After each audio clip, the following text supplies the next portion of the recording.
and she's a standard poodle, and she's 8.5 years old. She is my best friend. So she's not going to want to stay long, so I'm going to let her go, but she's a wonderful creature. There she goes. There she goes. Well, good morning or good evening, whichever time zone you're in. It's a great October day. Sun is out, it's beautiful.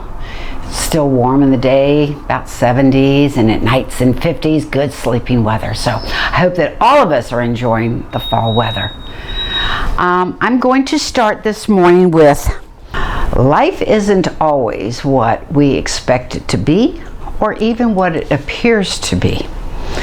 Now, for those of you that pray and meditate to be centered or get in touch with oneself, these are things that I'm talking to you about. I'm going to use myself as an example, as I always do, because that way I'm not stepping on anybody's feet. And I'm not saying some intimate details of someone else's life. So I will use my life not as an ego-based thing, but because it's just easier. It's just easier. So when I say life is not always what we think it is or expect it to be, or even what it's offering us, I'll give you an example. My first husband, Sonny, I had dated for 9 years, and then we were married for 20, so that's 29 years. A very long relationship. Now, at one point, he decided to leave. Since we did not talk about it or were counseled on it or anything, I really do not know the reason why he felt this way. I'm sure it was very real to him, and he just didn't have the heart to talk about it, I guess. I'm not going to put words in his mind. So we're in this situation. He leaves fairly abruptly, and I'm just in I don't even know how I was feeling. Emptiness, loneliness, betrayal. Why, after all these years, could you not talk about issues or problems to solve? Both of us had been together for a long time. You know the other person better, just as well as you know yourself in some instances. So I couldn't understand that. But this is what life dealt me. This was the card that I got. So I do my meditation and I do my prayers, and of course at first it's let the marriage work. Let's find whatever the issue is and solve the problems and move forward together. That didn't happen.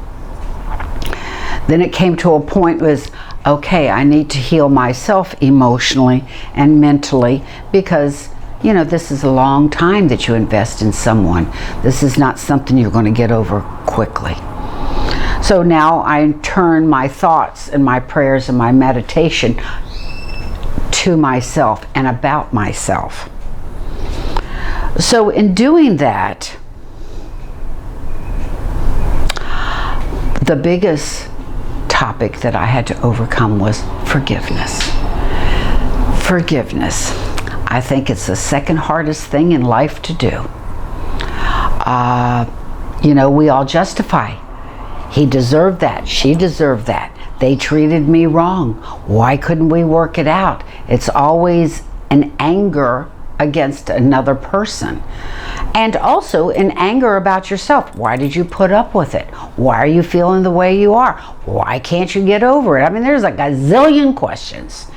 So, in getting back to life isn't always what it appears to be. I was praying for years to find peace and some solution within myself, because the solution was not going to come from him. He chose not to speak about it, not to resolve it. So I was on my own. So there was about 6 years between the time that we divorced or separated and until my life began again. It was a long time. It was a long, painful time. And it happened something just like this. One morning I woke up and said, Melony, are you in a better position emotionally without him? Answer was yes. Melony, are you physically in a better place without him? Yes. Melony, are you mentally in a better position without him? Yes. Melony, are you spiritually in a better place without him? Yes. The last one, Melony, are you financially in a better position without him? Yes. So my next question is, what's the problem? If I could say yes and confirm that things were better without him, then why am I pining over him and being upset about it and crying and all these other things? I didn't need to. From that moment, forgiveness had finally set in. I was able to close that door and start a new life. But you know, you read books, you listen to people, people's advice, you ponder it on yourself, and it was just those 5 questions that I asked myself, and it made all the difference. Each of us are different. You know, what is it that's going to get each of us to move forward?